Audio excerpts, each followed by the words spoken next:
Now, Russia's lower chamber of parliament, the Duma, has given the final approval to a bill regulating internet use. Lawmakers say the legislation is aimed at averting potential cyber threats, including attempts by other countries to cut Russia off from the World Wide Web. The law would regulate online traffic, and all internet providers would be required to report their internet flows to the National Telecoms Watchdog. Now, one of the bill's stated objectives is to keep data exchanged between Russian internet users inside the country.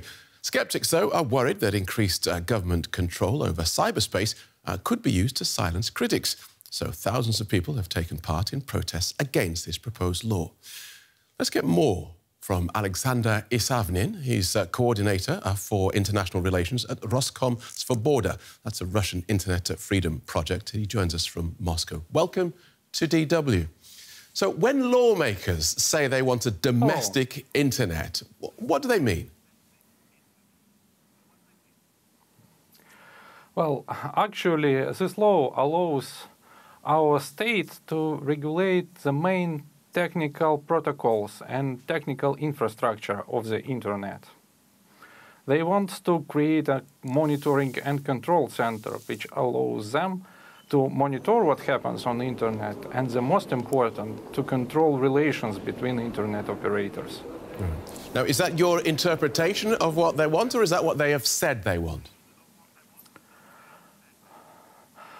It's what do they want. Actually, they were saying that the main intention for this law is acceptance of United States' aggressive cyber strategy.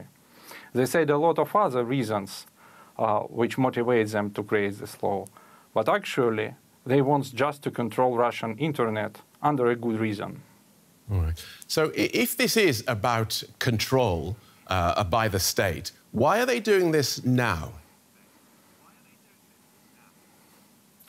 Well, they're trying to do this for years. And actually, previously, they tried to gain this possibility through International Telecommunications Union or other international treaties on Internet. But such regulations globally does not exist, unlike for telephony and telegraph. They just realized it now.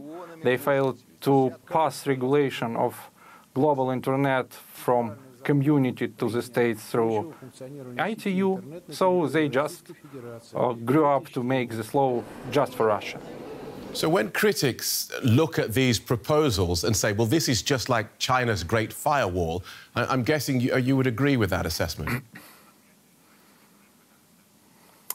Well, this law is really general. It just gives rights to the state to control technical aspects of some protocols. The working legislation should be written in the next half year by government and Ministry of Telecommunications. We actually do not know what they will write down as the documents which need to be executed. But in Russia, we always hope for the best, but prepare for the worst. Okay. And with such general regulations, they are actually able to create a Chinese scenario. So activists like yourself, you look at these proposals and you see the problems and you demonstrate. As far as most people in Russia are concerned, are they bothered? Have they even noticed?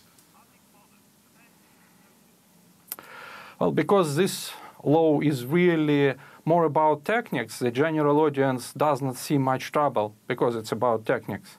But we at Roskomsvoboda and some other organizations and opposition political parties try to raise awareness of general public that such regulations are dangerous, not just for freedom of speech, but also for economic models which drives Internet fast and allows development of inexpensive and available for all Internet.